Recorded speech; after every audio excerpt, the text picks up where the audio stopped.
It's time for another Kentucky basketball Cable 10 special.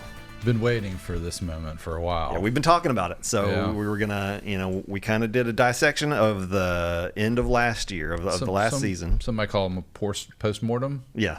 Mm-hmm. And we said we'll come back together and take a look at once the roster is set, how are we looking for next season? How has your emotional state been since then? Pretty good, I think. I've been able to not think about it. Not a roller coaster? I feel like it's been a bit. Oh, following the process?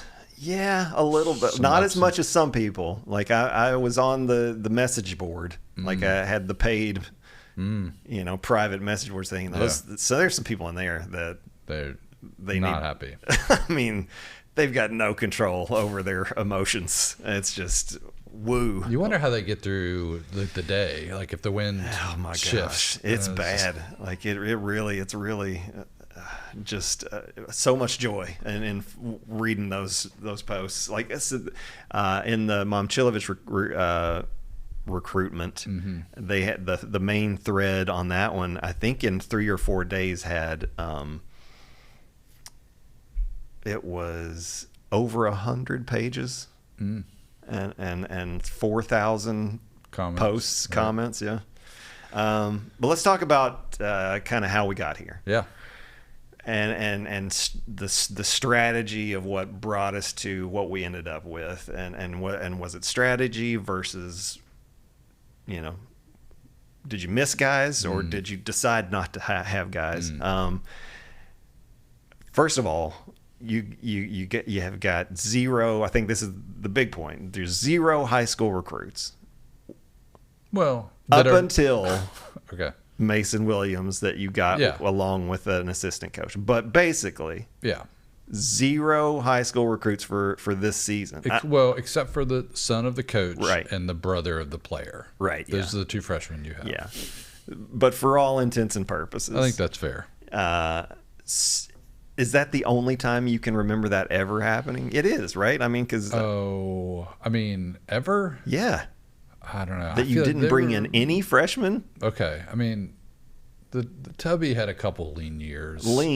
Right. But you couldn't go over on a class back then because there was no transfer portal. Right. No, I guess I'm just saying like that they were maybe comparative to Mason Williams and Zion. Okay. I don't even know his name. Hawthorne. I mean, Jared Carter was your top recruit one year. And so a lot of that came through strategy, right? And you can question that strategy, but you put all the eggs in the Tyron Stokes basket. Well, I would argue that whether it was a strategy or not, I think you saw the top two recruiters on the staff leave as soon as the season was over. And they were Alvin Brooks on some of those and guys. Jason Hart. Yeah. And so they were clearly going after some high school seniors, and they didn't get really any of them. And so I don't know that it was a strategy to not bring any of those guys in. I just think they weren't able to get it done. Okay, but it was a strategy. It was a decision, at least, to when you're reportedly in very, very good position with Caleb Holt and Christian Collins, and maybe could have had either one of those guys or both, or some of the reports coming out at that time. Yeah. And maybe that wasn't the case if you were recruiting Tyron. Like you could have had this person. And maybe this other person isn't interested in playing with Tyron. Right. So you're just like, nope, Tyron's our guy, so we won't take the bird in hand, maybe. Yeah. That maybe not had been the best decision. No, maybe not. I, in my opinion, probably certainly not. But we're not on the inside of it. But so we had to do everything through the portal. So let's start with retention. Okay. Who you kept and who left. The guys that exited. So Jalen Lowe was immediate. And which was interesting. Your point guard. I think that was probably either they both agreed or he was told that there wasn't going to be a spot for him. Yeah, it seemed like they both agreed. Yeah. They weren't interested in running that back. With the injury concern, and the spot you're in and how important this year is, you just couldn't do it, probably, from the Kentucky side of things. Right. And it's the SEC, and he's kind of slight of build, and yeah. I think it was a questionable fit from the jump, whether it was going to work or not. Right. And so there's no reason to try that again, I don't think. I agree. And then your two priorities, Coach Pope told us his priorities on retention were Malachi Marino, who you locked down pretty quickly. You got on a discount last year. You probably still got him on as far as the market's concerned, still got him on a discount this year, but you did have to pay him a lot more than last year. A decent amount. Yeah. Yeah. I would say he's probably the second highest paid player on the team. Probably. I mean, I would almost say guarantee that he is. But could have gotten more out on the open market. Maybe. But then Colin Chandler was the other. And so BYU comes knocking. And that's home for him out there in Utah. The wife makes it known she wants to go home. Business, right? Yeah. And there's a little bit of a bidding war, and the staff chooses not to try to win that bidding war. What do you think about that decision? I was at the time. I was good. I was disappointed to see him go. I'm excited to see how he does. I think he could turn into a great player. But I was of the mindset that you certainly didn't need to overpay for him. Yeah, especially early in the process, that there were going to be people that were available that you could get at that price. And so I think that was the whole idea of bringing in the analytics guy to be able to say, here's his value. You can pay that, and if you don't want to overpay. I think that they got into some of that last year. I think they overpaid for some guys. Yeah. And that's how they got stuck. No question. I did like that we seem to have a better plan in mind of who we're not going to overpay for, and it seemed like you managed to not do that. Yeah. The big piece at the end, there was just all bets were off on that one. Right. And we'll talk about that. But isn't that sort of, that's why you do, that's why you are save up smart through the beginning, so that like if you need to break the bank at the end, you do it when it matters as opposed to getting chipped away at. And when we get to that, I'll ask you another question about Colin Chandler. Okay. But the guys that did stay. So Cam You're not Williams. going to mention Brandon Garrison. Oh, man, I forgot about BG. Diabute. Yeah, you're right. I don't know what I'm doing. Yeah. So LSU Jasper Johnson. I mean, they've got a few. That's true. There's a lot of guys. Okay. Jasper Johnson, not happy with his role here. Yeah. And that seems like another kind of mutual thing. Yeah. I mean, I'm a Woodford County guy. I was really sad that it didn't work. And I was really hopeful that that would have been a great career. Yeah. But it just did not seem to be a fit. And he didn't really seem to want to be here. Like North Carolina, I think, was his school growing up, but he had a lot of pressure to stay home from outside, and Kentucky overpaid. Well, Kentucky, they got no hometown discount on that kid. And I think that was one of the ones that they overpaid for, and that probably clearly. And for whatever reason, it just it didn't work with Jasper. It'll be interesting to see what happens. Where did he end up? Oregon.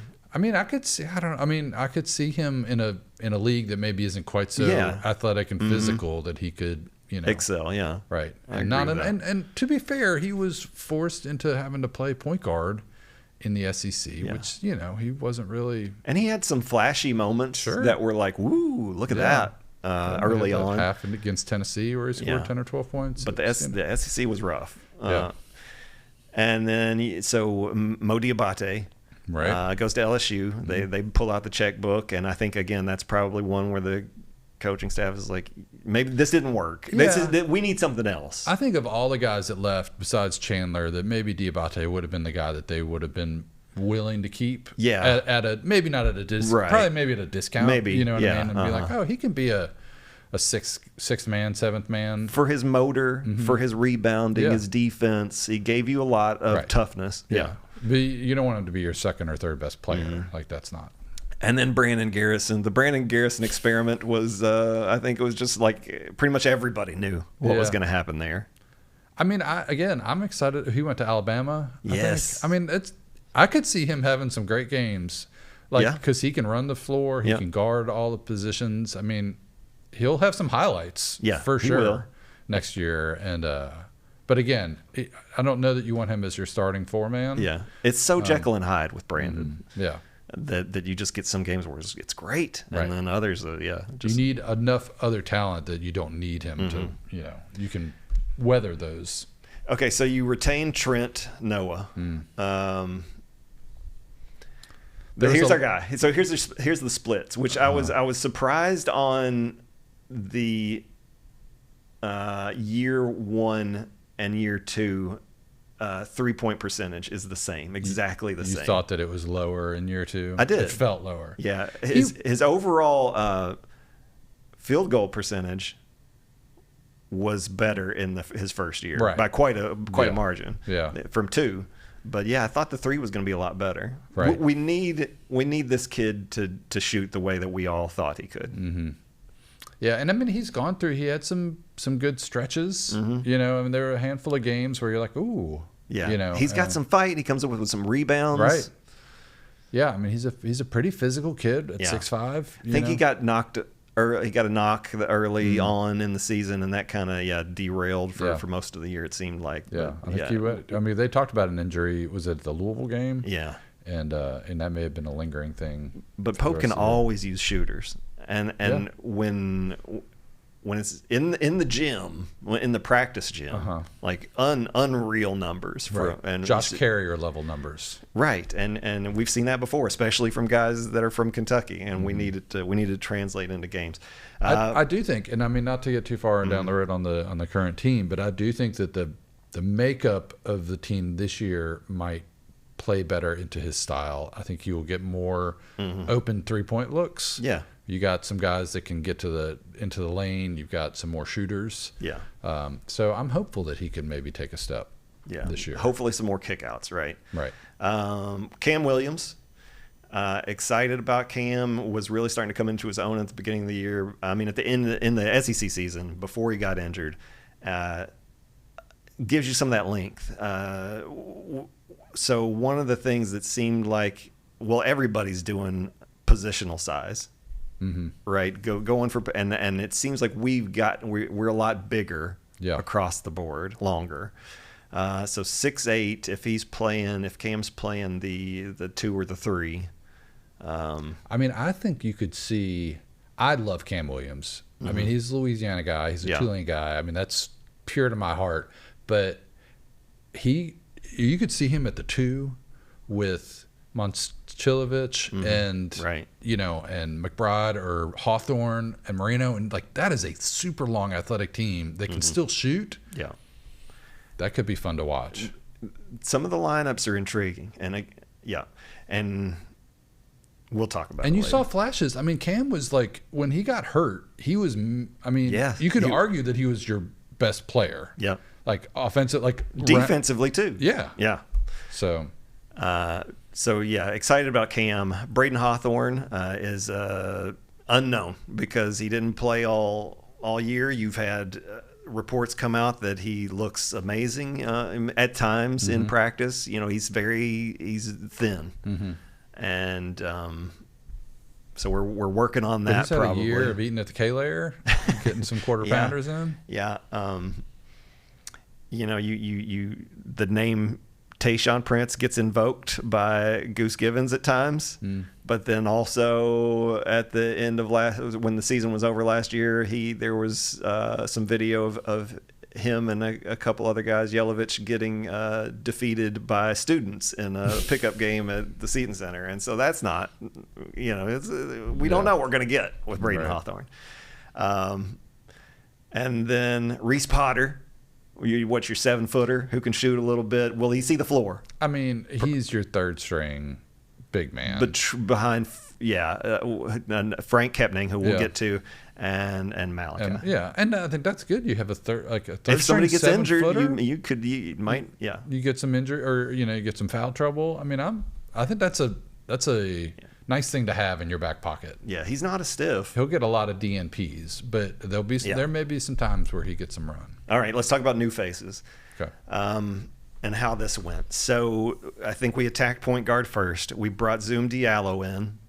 I mean, after, right? The visit goes well. Uh-huh. It sounds like he's was he the first guy on campus? I think so. Okay. Yeah, and then you put him on hold. You hit the pause button on Zoom, and you bring in Rob Wright. Yeah. From BYU, and that's who you really target. Yeah. And apparently Rob Wright did not have fun in Lexington. Well, I think from my interpretation, like he had no intention of coming here, and he was using you to get his BYU check increased. Yeah, to get the bag. Yeah, that he really didn't want to leave BYU. Okay. You luckily Zoom was still there. Yeah, both is willing to wait, but also doesn't have offers that are nearly as high as Kentucky probably. Yeah. So you managed to pull in Zoom, and that's great. I mean, out of Washington. I'm excited about. I mean, the only thing that concerns me about him is that Washington was just not very good, and if he was good, you would think that they would be a little better. Yeah. But I almost liked him better than Wright because it felt like Wright was like a ball, not ball hog, but he ball dominant, right? Yeah. Like he needed to be the center of the offense essentially. Yeah. Whereas I think Diallo is maybe a little bit more of a distributor. Maybe a guy, right. And definitely more physical. I mean, Wright was like 6'1", I think. He wasn't skinny, but he was not tall in stature. And Diallo's 6'5". Yeah. And so I'd prefer that personally. Anybody that can get the defense on their heels and you're slashing, you're cutting inside, and then you're able to pass out. And anybody like that, like let's get as many of those guys as we can, especially if you've got shooters. And then so we got an assistant coach and point guard combo with Mo Williams, the Williams family, the former NBA player, and LeBron James' teammate. Yeah, and his son Mason Williams, who is unheralded, but I like him a lot. He was a 3-star high school? I think that's prospect? right. Yeah, and he was ranked somewhere around like 119, I think. Okay. But hey, you look at, there are kids in the 100s who absolutely every year who are super impactful players in college basketball. Absolutely. So. I'm excited about Mason, and maybe he'll be needed depending on how the injuries and stuff goes. I hope he, especially in non-conference, I hope he gets some minutes. I think I'm excited to have him, and then we'll take a look at some forwards. So you host Sebastian Rancic and Donnie Freeman. Rancic, you apparently probably could have. He's coming out of Colorado. He's a skills guy, shooter. Yeah. You put him on pause, right? And you go all in on Donnie Freeman out of Syracuse. I wasn't thrilled. I didn't like the Freeman move personally. Yeah, he felt like Mo Diabate Mark II. Okay, maybe a little bit better shooting. Yeah, offensively, better, but for sure. He had some injury problems. He did absolutely had injury problems. It didn't seem like explosive kind of guy. He was just a solid 4-man. I don't like how they handled this whatsoever. I think they botched it, but in the end, you probably... you'd rather Momcilovic than the kid, Colorado kid, right? Yes. So you probably, in the end, come out on top of this. Somehow. Not intentionally. But so Donnie Freeman, they let leave campus. So this is what was driving people crazy, was that you would have these visits, and then people would leave without committing. Yeah. And while you were seeing other programs, they commit on their visit. Right. Especially all the early ones where you'd been talking to them conceivably for a couple weeks before this ever happens, even before the season's over. The interest, the monies. There wasn't much of the always be closing. Yeah. And it did seem like the strategy, I think from what I've read about like St. John's and Patino, like his thing would be take it or leave it. You're not, you know what I mean? Like we love you, we want you to be here, but you're not leaving here. Right. Once you leave here, the offer is no longer available. Which is let's talk about this a little bit. This is where we keep getting this is a consistent bugaboo for the staff is letting people leave and then go shop around. Right. You're basically getting used at that point. Yeah. And maybe they'll come here, but they want to see what else they can get. They want to give that guy's agent a week or 2 weeks to talk to everybody else. Like, no. No, but even if they were to come back, you're paying more at that point. You know what I mean? Right. And so it seems that's where there was some failure, I think. Right. Sure. So Freeman talks to maybe 2 or 3 schools. He goes to visit St. John's, and we let him. St. John's and Rick Pitino, they did this with Freeman, and they did this with Tunde Yesufu, who the same night he pulls his name out of the draft, he commits to St. John's. Boom. Right. It's called an exploding offer. You've talked to the agent. Listen, what do you want? And what role do you want? Here's what we're willing to offer you. That sounds good? Okay. Take it or leave it. Right now. Yeah. You've got 4 hours, whatever, and then the offer's gone. Right. But we asked you what it would take. What are we both happy with? And then let's do this. Why do you keep letting kids? Is it the niceness factor that Pope is? I think so. Part of it, yeah. A little too nice. A little. Well, you gotta go do your thing. And probably a little bit of this is Kentucky, so if you don't want to be here, then. But no, lock it down. Okay, so I feel like that's got to get cleaned up. So Justin McBride, that kind of goes under the radar because the fans don't know who he is, but again, this is tape. The tape of McBride I like a lot. Yeah, skilled. He's from what school? Not George Furman? No, not Furman. Sorry. I want to say George Mason, but that's not what it is. But it's some East Coast. Yeah. Well, that's a fail on my part for not being prepared on there. I forget. And then we got Frank Kepnang as your backup center out of Washington. And this is, what year is this for him? I think he's 39.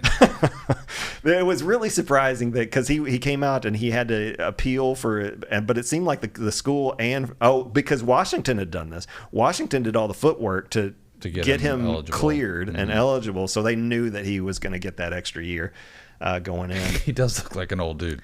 James Madison is where McBride James is from. Madison, yes. And the funny facts about like Kepnang was like his high school class was like Zion Williamson's. Right. I mean, like, he's been around for a while. Kepnang is a perfect backup center. The only problem is he has had also injury issues. Yes, pretty much yearly. But that again, you talked about Reese Potter. I think you can afford for a backup center to have some injury risk, especially if you've got some other ways to go there. And then you got a Lexington kid. You brought him home, Jerron Morton, out of he was at Washington State. He was at Washington State. Yeah. Yes. Okay. Did a lot of work up in the Northwest. A couple kids from Washington and one from Washington State. Drawn a good shooter, I think. Has some defensive deficiencies, I believe, but a good piece. He wants to come home, play for Kentucky, and like, all right. Well, no, and I've heard people say that they think he could be a contributor on the team. And again, you never know what's going to happen with injuries. So to have a very solid senior, who's been through the ropes. I mean, could he be your backup 2 guard? And very possibly. Wilkins over to the 1. Yep. I did want to mention just on Kepnang, he was. I think he still has a COVID year. I think that's how old he is. He graduated high school in 2020, and so his first year at Oregon was a COVID year. So that's how he's on his 7th year of college. Wow. Yeah. How do you think Cal's going to have fun when we play him? He'll be like, you got talking about how how many mortgages he has, grandkids. Yeah, paying alimony. Yeah, he's going to eat that up. Okay, so quickly let's go through let's talk about the guards as a group. Where did we want to change? What did Pope want to address with his guards? Well, in hindsight, people talk about OA and Aberdeen probably the strength of the team last year. Yeah. But I do think that they were limited in their ability to distribute the ball and their ability to. I mean, they could make their own shots, but they really had a hard time facilitating other guys. Right. Which, especially the point guard spot, if you're not making other people better, then you didn't see any of that like ball whipping around the perimeter. Like that didn't happen really much at all last year. And I don't know, blame those guys again. They were put in spots that they were, and they did amazing. And Denzel took care of the ball and at a crazy rate. But playmaking. You mentioned getting inside, kicking it out. That maybe we've got some more of that this year. Yeah. Let's talk about the bigs. Did you mention Alex Wilkins? I don't know that he's. So this is the. Oh, did I skip Wilkins? Yeah. So he's the. He'll be. So maybe the most important, one of the most important, like the biggest win from portal season. A lot of people feel like possibly a star in the getting ready to happen. If he. Yeah. Out of Furman, had an amazing game against UConn in the tournament, right? As a freshman, so he's a sophomore coming in this year. Yeah. I mean, I think that a lot of people think he's a baller. Yeah. And, I mean, if you watch that UConn game and the highlights, I mean, he's putting Furman on his back. Yeah. And it's very exciting to watch that UConn game against a very good team. Yep. And I think you could see, I mean, I think a lot of people accept that Diallo will likely be the starting point guard, but I think you could see a situation where if other guys, if you see Hawthorne or you see Williams making large leaps and maybe Diallo isn't, that you see Wilkins is a starting one, and then the rest of the lineup kind of be able to shift everybody down a spot and get a little bit taller and better shooting and so we'll see. He's really exciting and people. If he makes a big sophomore leap, then you've got people talking about like could be an NBA guy, possibly by the end of the year, depending on how it goes and stuff like that. We'll see what happens with Alex Wilkins. This is the type of guy that we have not gotten before, even with Cal in the portal, where you go maybe down a tier but get the best player. That's what Florida did with Walter Clayton and all those guys. Like you go get guys that. Because I think even one of them go to Furman, maybe I don't know. Yeah, I think somebody did. Yeah, and so if he can get to that point, then hey, you're in good shape. Right. Okay, so thanks for covering us there. Keeping you honest. Now let's talk about the bigs and what was the goal in the front court. Everybody in the country wants positional size. That's a term that got thrown around a lot with people that were watching and covering how the portal was going. We had that last year, but we lost some of those guys we talked about in the portal. So you want to have that size, and I think. But what we were missing maybe last year was some offensive skill. Yeah. And consistency. So we'll see if they were able to acquire that this year. Who is Usman Njai? I have no idea. Do you know? He's 6'11"? Is that right? So that's a lot of size right there. I think it would be playing the 4 primarily. Very long. Yeah. Plays in Europe, right? Yep. Yeah, he came from in Italy, maybe? Yeah. But he seems like a super athletic. I mean, I think he is from Senegal. Yeah. And built almost exactly like our boy Jules Kamara. Yeah. No, I think he's the kind of guy that on the break will, he will be able to finish at any spot, right? And I think there's some question about his defensive abilities. And so that's why I'm happy maybe that he's not going to be the starting 4 likely. Yeah. But I think he could be a guy that could contribute. Yeah, a lot of people are putting him energy kind of right. A lot of people are putting him in the starting 4 spot today still. Yeah. But I think that would be surprising. I think our guest might have a slightly different opinion on who could fill that 4, but especially by the end of the year. But he likes a guy. What is Njai's like? Is he a long-term kind of project? I mean, what is his eligibility? Is he 24 years old? Does he? I mean, because he's actually tested the NBA. He is older. He's tested the NBA waters before, I think, and he's gone through that process. Yeah. So it might be if the 5-and-5 rule comes, he may not have that much eligibility. Right. So, okay, and then so we talked about Justin McBride and kind of the skill that he brings to the table. You can get out there and see some of his jab steps and it's. I see pieces of like Harden's game, like some tools in the bag as far as like step backs and he works on some stuff. Now, the piece that have been missing for a couple of years, the shooter. Yeah. Had to have one. Well, yeah, and it felt like even in year one you had it, but then, Jackson Robinson gets hurt and you kind of lose that, right? And relying on Andrew Carr to be your stretch guy, and that's going to, but yeah, Milan Momcilovic. Milan M. Yeah. I think he's the guy it feels like he's the perfect fit for Pope's system, right? But we'll see. And if you look at all his splits, so he's 50, 48, almost 49% from three. He's close to a 90% free throw shooter.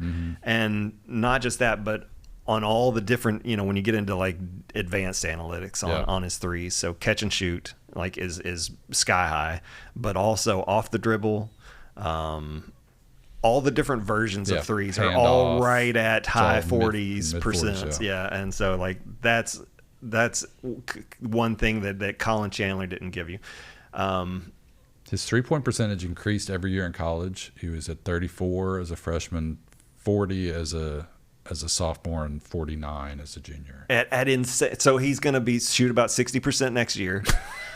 At high volume. That's the thing. It's high volume. Yeah, he averaged almost 8 threes shot a game. Yeah. I mean, just incredible numbers.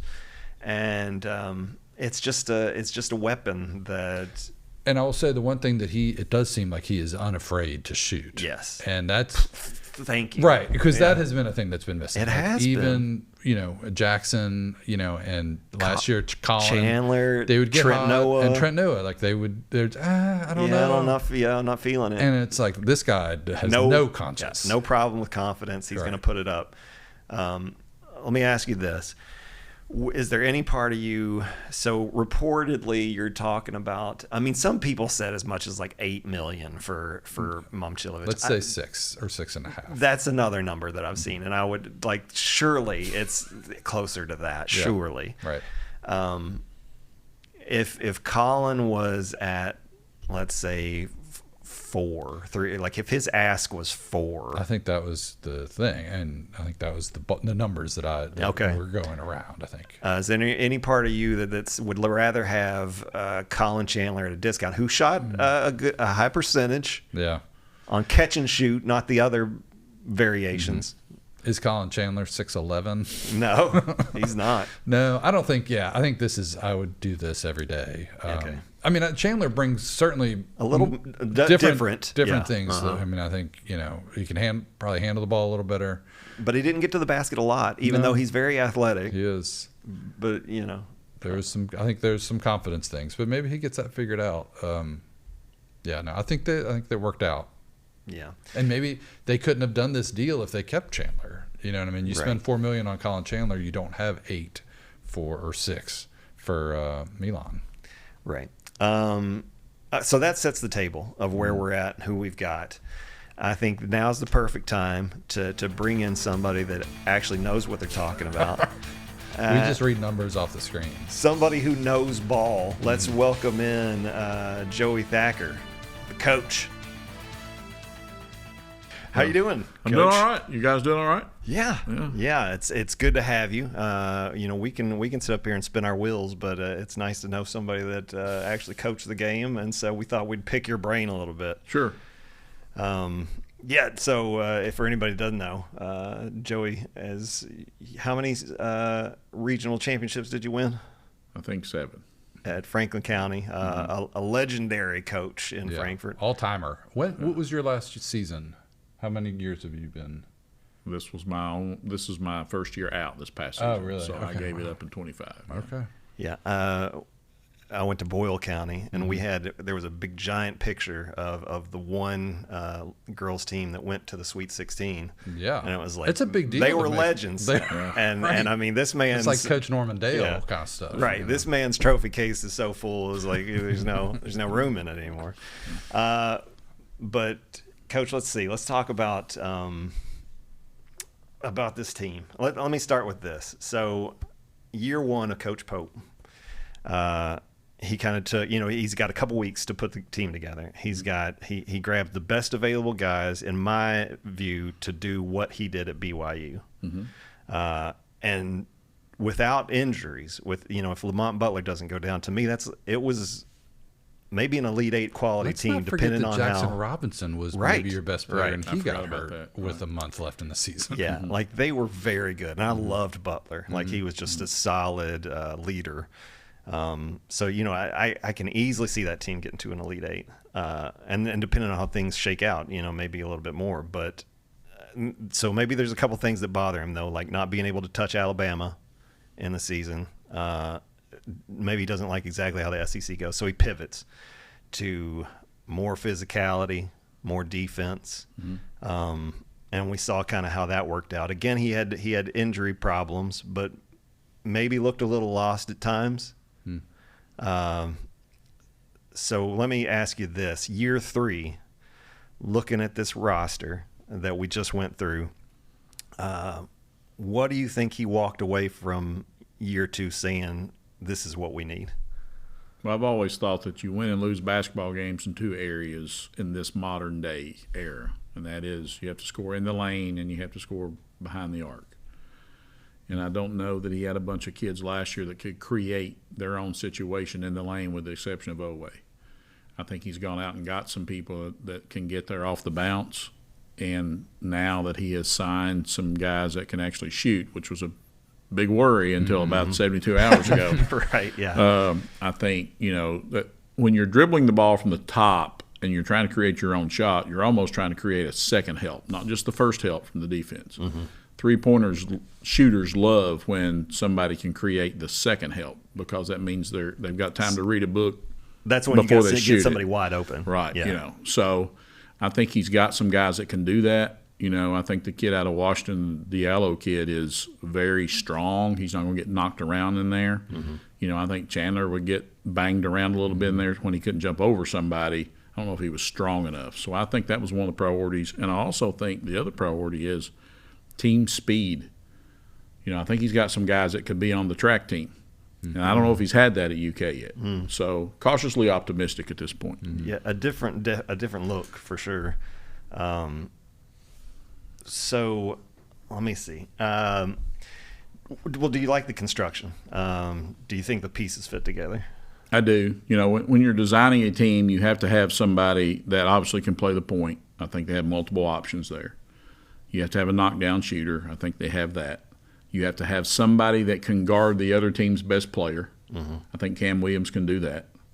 You have to have somebody that is a better offensive rebounder than the other team has. I think there's multiple options with that. And then you have to have somebody that is going to score in the post or get fouled in the post. You want to make more free throws than the other team takes, night after night. So if you have somebody inside that can cause a little bit of foul trouble and chaos for the other team's bench, then that matters. Yeah. It feels like you can't have everything, right? I mean, obviously, whoever wins the title probably has the most complete roster. But where do you think, like, if you're looking at areas of concern, obviously one thing that sticks out to me is depth at point guard, which has been an issue in the past, and then maybe interior defense. I mean, are Moreno and Milan big enough, strong enough to hold those guys? Let me ask it this way: if a GM handed you this squad, what are you immediately feeling good about, and then where are you thinking, uh-oh? I think athletic depth. I think in the SEC, the games that Kentucky has struggled to win since Pope has been there, and really kind of toward the end of Calipari, is to get out-athleted in transition. They're scoring in 2 passes from the other arc to the basket. And in Kentucky, sometimes it takes them 3 or 4 passes to score from the other arc in transition. So you think this year is going to be way better? I think it's going to be way faster and way better. My concern is obviously a lot of high ball screen switches and stuff. Has Marino developed enough not to get in foul trouble? Has he developed enough to alter shots and get back to help us rebound?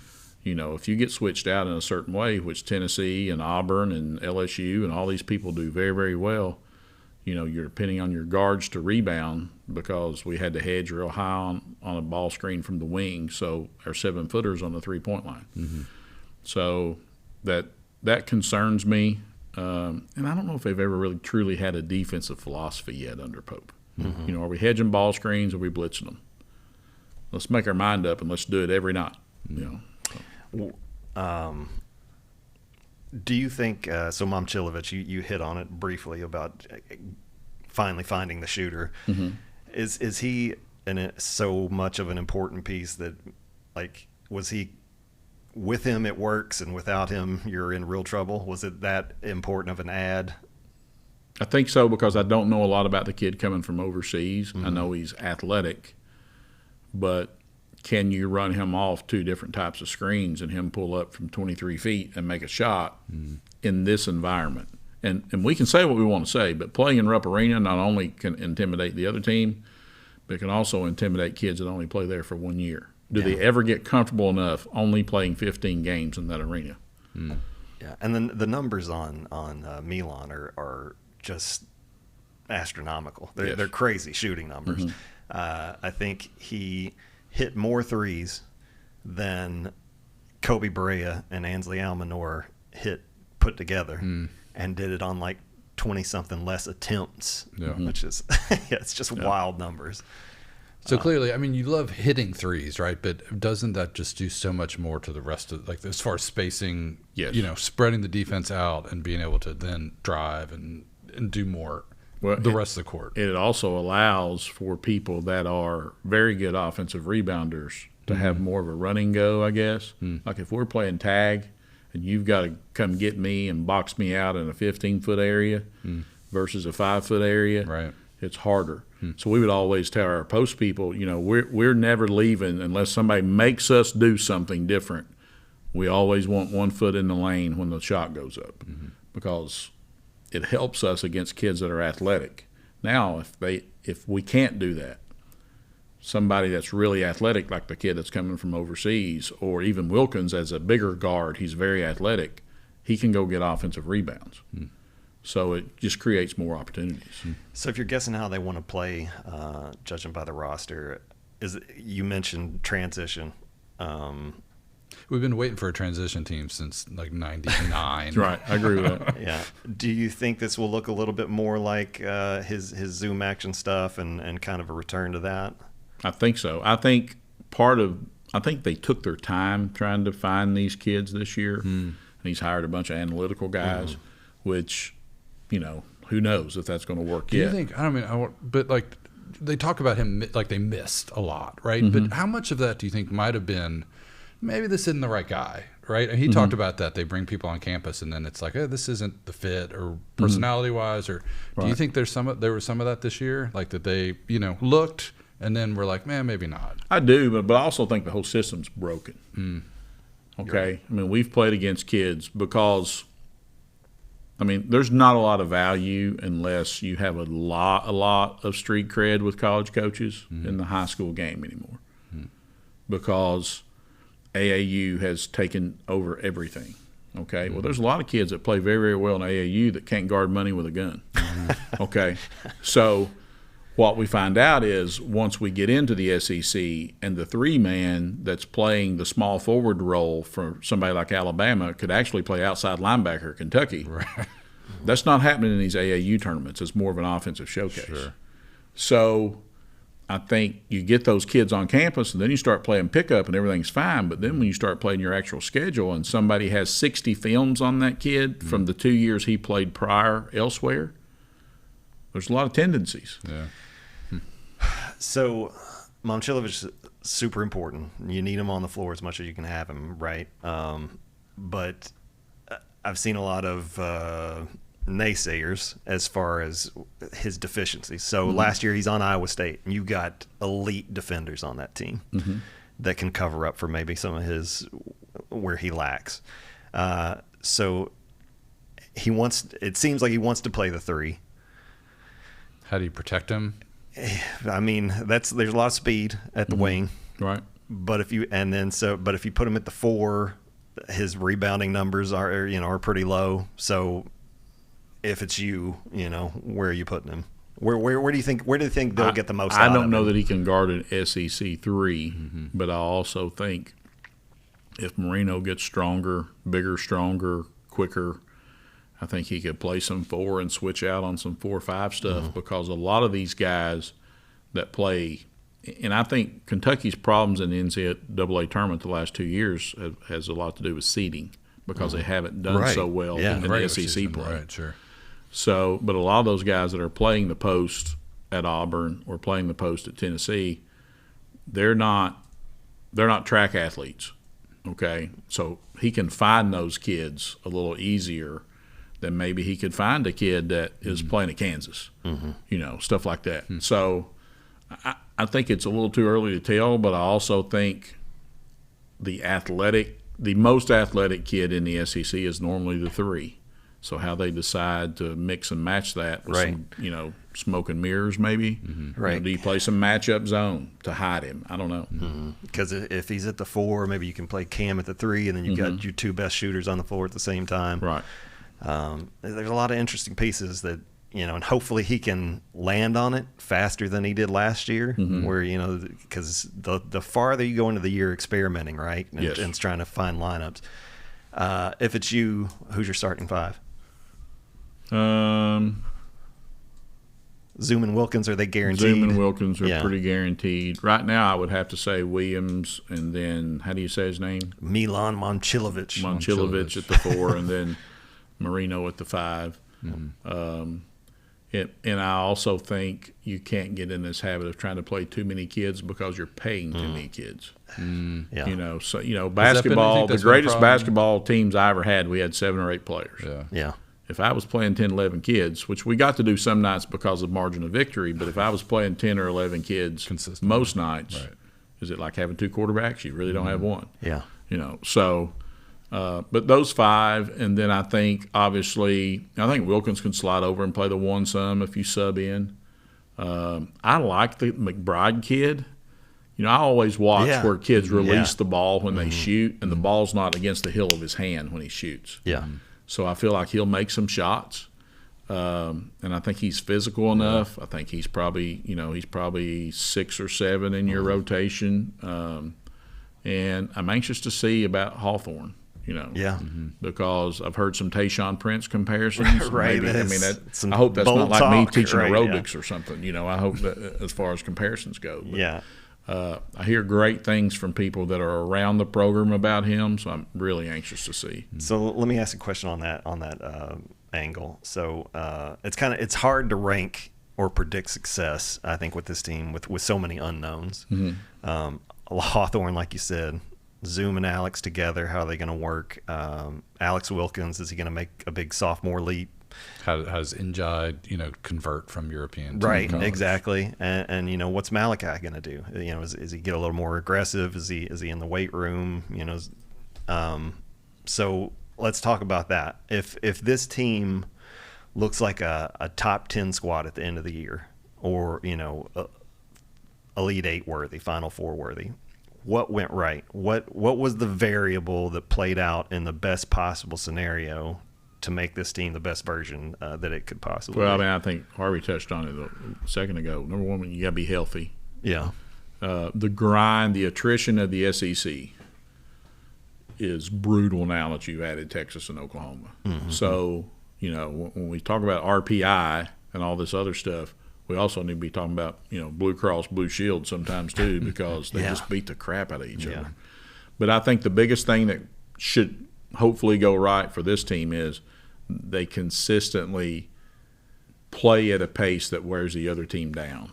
I think there's times in the last 2 years where Kentucky got worn down a little bit. And I can't tell you the games that Kentucky's lost in Rupp Arena the last 2 years, and they've missed foul shots in the last 5 minutes of the game that cost them dearly. You can kind of tell what kind of shape you're in and the wear and tear of your body on, do you shoot 75% on free throws the last 4 minutes of the game, or do you not? Yeah. And that's a whole other Pope issue. Like, he wants to run a lot of guys and just go, and wear the other team out. And it's like, are the players up for that? Do they, do the starters, questions about who you can get based on like if this coach wants to play me 20 minutes instead of 35. Right. And he hasn't been able to kind of year one maybe he could do a little bit of that. Year two, he couldn't. He kept trying to play multiple guys and a lot of guys, but it was not working. So he had to, like you said, narrow it down to maybe 6 or 7, and then that's when they finally kind of hit a win streak. What do you think about the locker room? I mean, you can't predict how a team's going to come together. I feel like last year maybe there were some issues. I think the first year it seemed like there were a lot of good leadership guys, older guys, right? Vets, like leadership guys. Would you pick a couple, 3 guys that you might see on this roster that you could see stepping up and being? Because don't you feel like you need that? I do. Yeah. I go back to Malachi. I think he's a top-notch human. I think he is somebody that has been through the cycle the first year now. He kind of knows what to expect. I think that's big. I think I go back to McBride. I don't know why, and maybe he'll make a liar out of me, but I think he's going to be right in the mix of somebody we remember for a long time. Yeah. And then I think some of these guys that's made it deep into the tournament at other places that show up. I think Aberdeen was one of those guys for UK last year because he found success other places, and then he brought that to Kentucky. So, I think a couple of these guys that they've added late will help with that. I think Cam Williams, if he would have stayed healthy all year last year, would have contributed a lot more. Yeah, I agree. And I think he's somebody that wants to be there. Like, he transferred to Kentucky during the NCAA tournament he was the when he was at Tulane. First transfer last year, and I think was the first guy. We didn't have to wait 6 months on him. Right. So that tells you he wants to be there. Yeah. So Marino and Cam are 2 guys. It's like no question. Like they want to be at Kentucky and win at Kentucky. I think, like you said, depth at point guard helps. That you've got Alex and you've got Zoom that can play it. And then I think a lot of people are sleeping on Mason Williams also. To me, I see Mason Williams as a Torian Green kind of guy. Like ranked in that same area. Right. NBA player son. Right. Do you see him getting 10 minutes a game this year?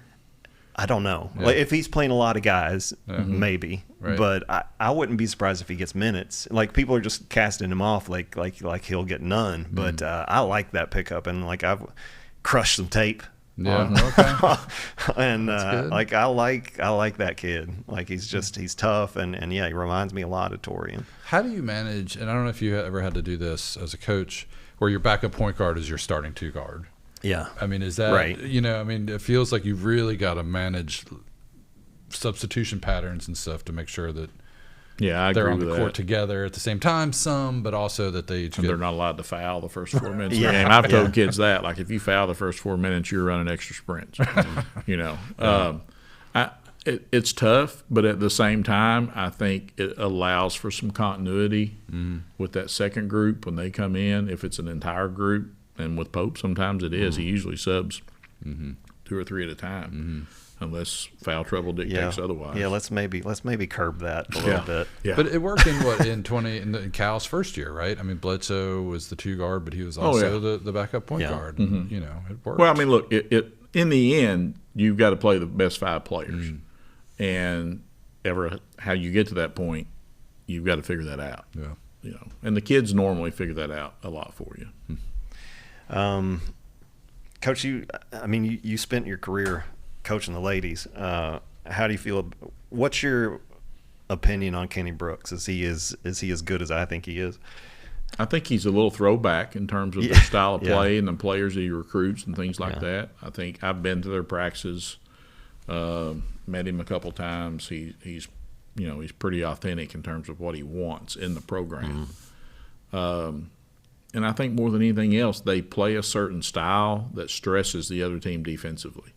When he goes, make them uncomfortable. Yes, when your post kids can step out in the women's college game, it stresses a lot of kids that can't do that defensively. And he's done a good job of finding some kids that nobody really knew about in the portal or out of high schools and meshing those kids with kids that are top 20 recruits in the country. Yeah. And being able to blend that in 2026 and no egos get involved speaks volumes. Is high school more important in the women's game as far as the recruiting, bringing in freshmen versus in the men's game? Yes. Okay. I think so. Just because I think most of the time girls don't want to leave their friends. Right.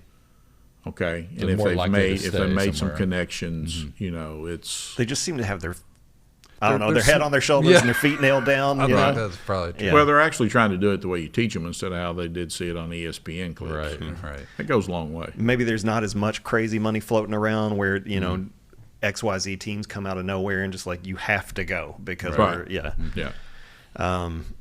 But we got 3 All-Americans coming in this year. Like the recruiting is on a level that we haven't Yeah. seen. Well, and I think, let's go back to facilities and let's go back to, the remodeling of Memorial and things they've done since Brooks has been there from a NIL standpoint is way beyond a lot of other schools or we could even think about with the women's program in Kentucky 20, 25 years ago.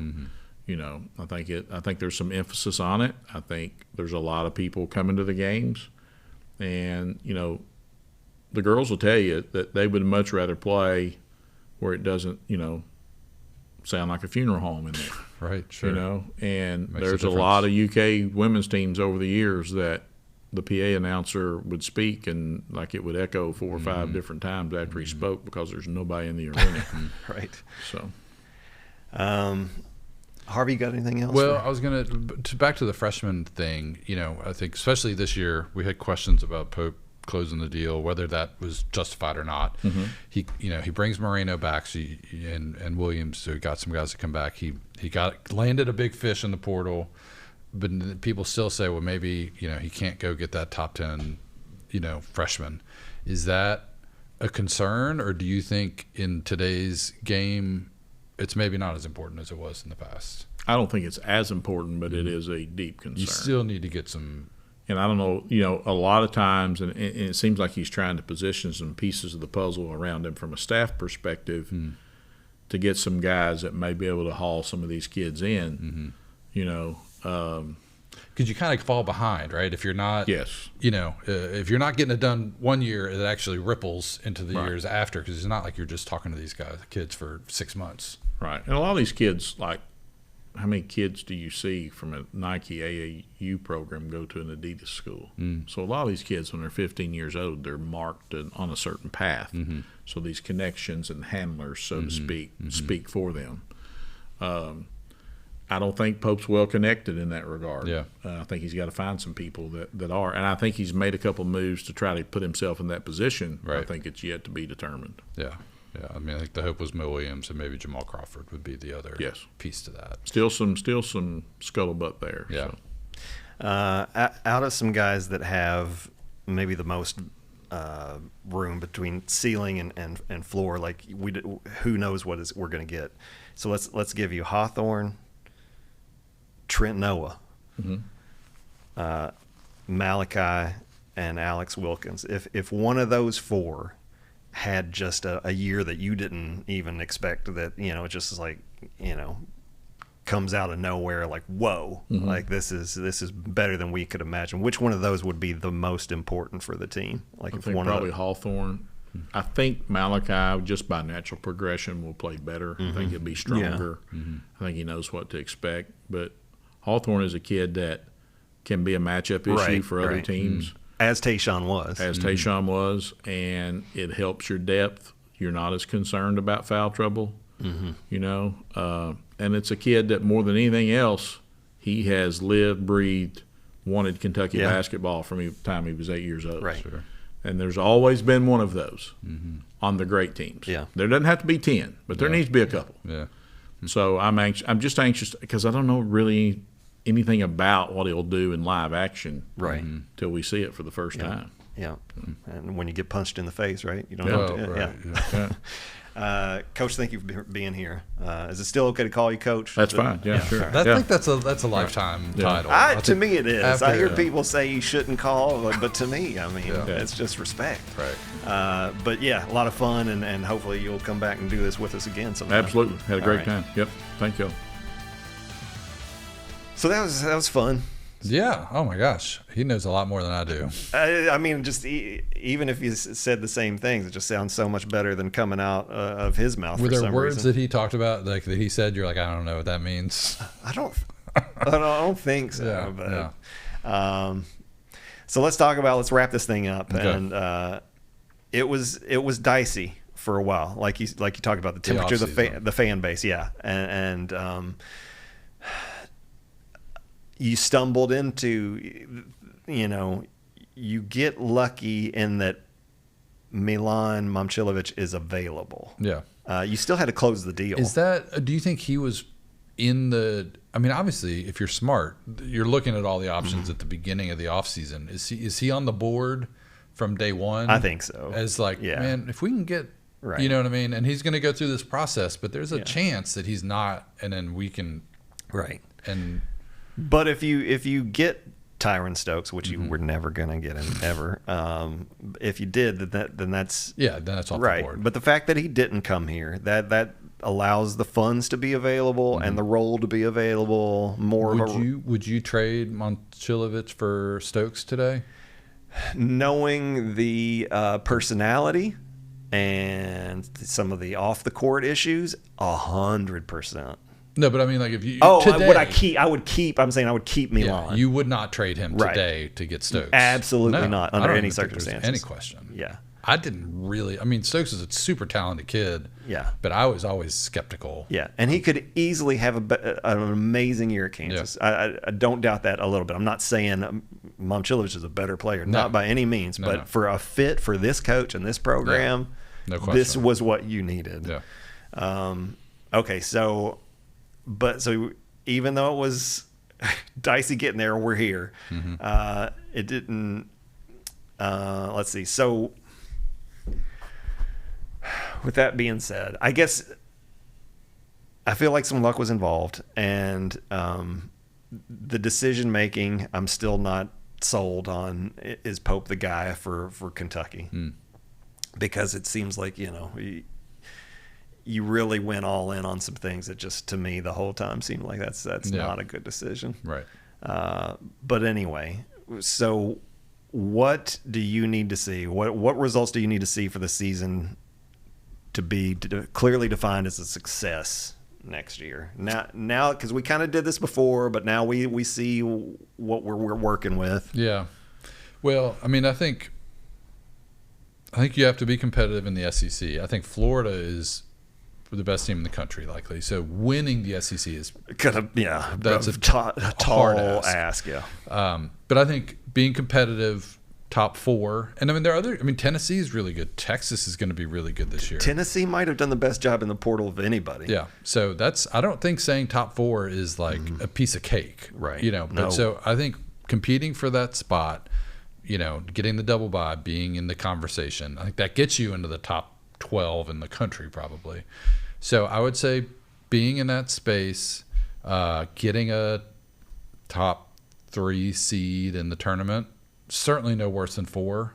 You can't be a 5, 6, 7 again. No. And so then I think table stakes is getting to the second weekend. I think you've got to get there. And then anything beyond that is kind of matchups and how things work. I think Elite 8 would be good. A Final Four would be fantastic. I think you've got to get minimum. I think if he gets to the Sweet 16, he's probably coming back. Yeah. Regardless, unless it's like a terrible regular season and you just get lucky and win a couple games. I'd also like to see a commitment from a freshman. I think that's important during the season. Yeah, I think that's the other part of this is you need to make some waves and get some traction in high school recruiting, right? Like that has to be a piece of it. Not a ton, just one or two top level guys, 5 stars. Yeah. I think that's absolutely part of the equation. Not just how's the season going, how are wins and losses going, but we got to see that you're able to, have a balanced roster of top, and then because high school is going to become even more important if some of this legislation goes through. Yeah. And you're not able to, not as many people in the portal. You're not going to be able to find as much if everybody's limited to one transfer. Mm-hmm. So yeah, high school becomes a lot more important. So we need to see that he can do it. Yeah. And he is to this point. There hadn't been much. No, there's 2 guys from Kentucky that. Right. So, 1 guy from Utah and 2 guys from Kentucky. Right. Yeah. Right. So for me, I'm kind of in the same place.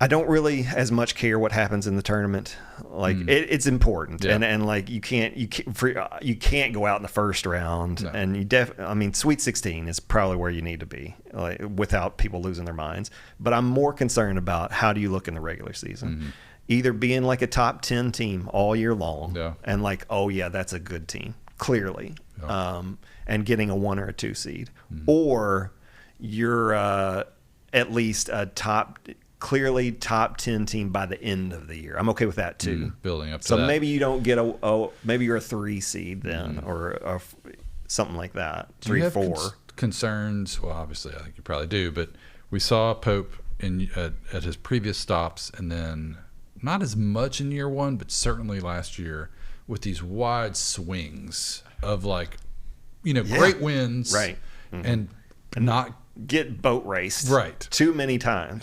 And so you would like to see that stop. You can't have those losses. You can't lose by 30. Yeah. You shouldn't lose by more than 10 or 15. Yeah, and I think on the other show we talked about how many games, especially in year 2, that you lost by 15 or more. You can't. No. You can't just get not be competitive in games. That is not what Kentucky basketball is. But I worry. I mentioned that when we were talking to Coach Thacker about the personalities in the locker room, and I wonder how much of that, because it did seem like there were times when the team quit, and you don't ever want to see that. Right. Right. And how does that happen? Is that a lack of leadership, or is that the coaching, or whatever? But whatever it was, you cannot do that anymore. No. And you've seen enough to this point, and some of the decision making and response to adversity in last year. And kind of how that went, that to me, like, incremental improvement is not good enough. Like, I don't care. Like, if this year is better than last year, but it's still 12 losses, not in the top 4 of the SEC. Yeah. You've got to make a change. I think you probably will see that. You're going to see a new athletic director, right?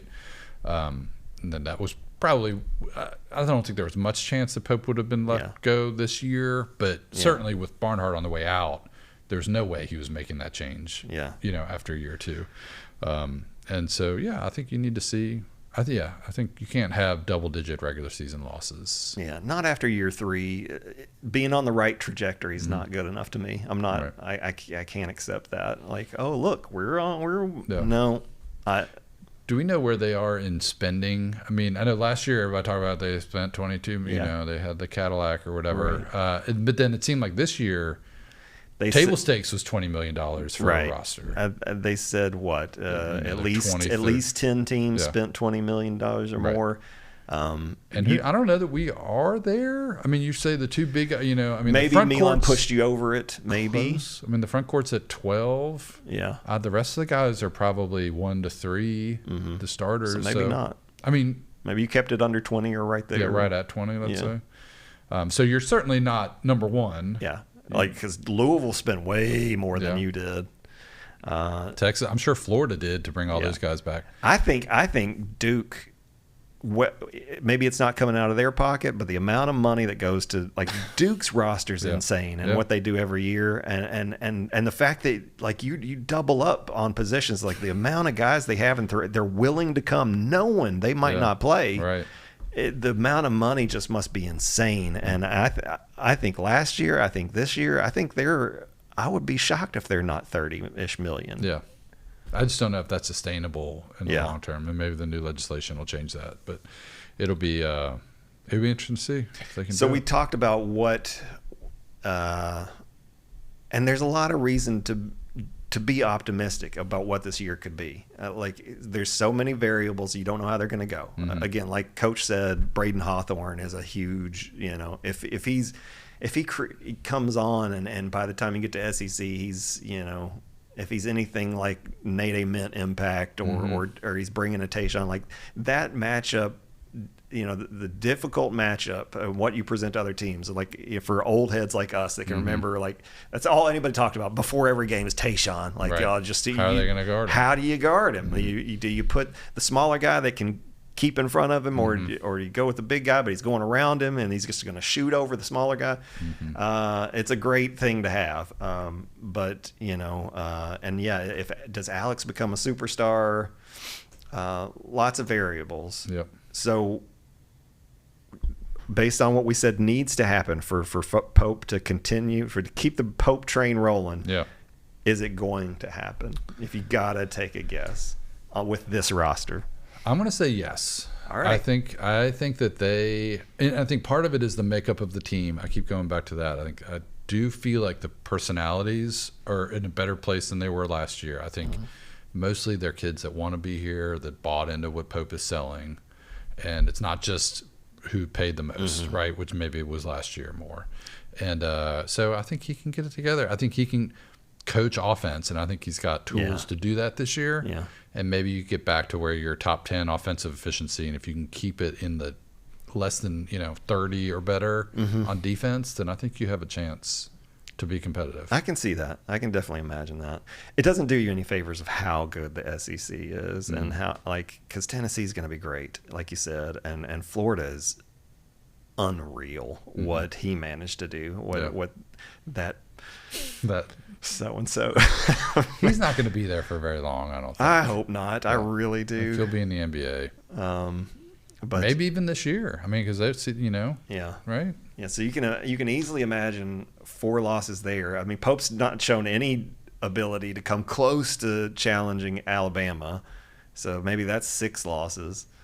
Well, I mean, he seems to do pretty well against Tennessee, and I'm honestly excited about the Alabama games this year because I don't really love their roster, and they've got some pieces from they got Brandon BG. and it'll be fun. It'll be fun, hopefully. So what do you and hopefully, like you said, with the personalities and in the locker room, then maybe our guy can like have a smile on his face again instead of like looking like he wants and talking about like offing himself and stuff. Maybe we can not do that, and he can actually enjoy his job. That would probably be beneficial. So what do you say? Do you think it's not happening? No, I'm. Yeah, I know you're hoping you're going to root for it to happen. Yes, absolutely. Yeah. And we'll be thrilled if it does happen. But it's just hard out there. Duke is so like we're not in the conversation for being one of the best teams anymore. Yeah, but we're not saying that's what has to happen this year. But they do need to move towards it. I mean, you're Kentucky. There's really no. Yeah. I mean, you got to show clear signs, and just some of these other teams are so far ahead of everybody else. Michigan, and I'm sure Arizona is going to be great again, but Florida's outrageous. Duke is outrageous. Tennessee's going to be very good. But hey, you know what? What our former coach says is that coaches win games, but administrations win championships. That's right, and we can have a new one. But honestly, that is, you look at how is Duke doing this? How are they getting all this money? How is Florida able? I mean, it's not just the coach. You have to have the framework in place that can support it, and I don't know. Maybe we'll have that soon. Yeah, I don't know that we have the last couple of years. Right, and that's as important as anything that'll happen for Kentucky for the next 20 years is what happens in that job. And so thanks for watching, everybody. I don't know how long this is, but maybe not as long as last time. No, I think that was a long one last time. Okay. We'll do a preseason. Maybe, yeah. Okay. Maybe we'll do a preseason do we do football? again. Do we care about football here? I mean, football. We do care. I know less about it. Yeah. I feel less capable of talking about it. Okay. But maybe somebody else could. All right. All right. Thanks for watching, everybody, and we'll see you around.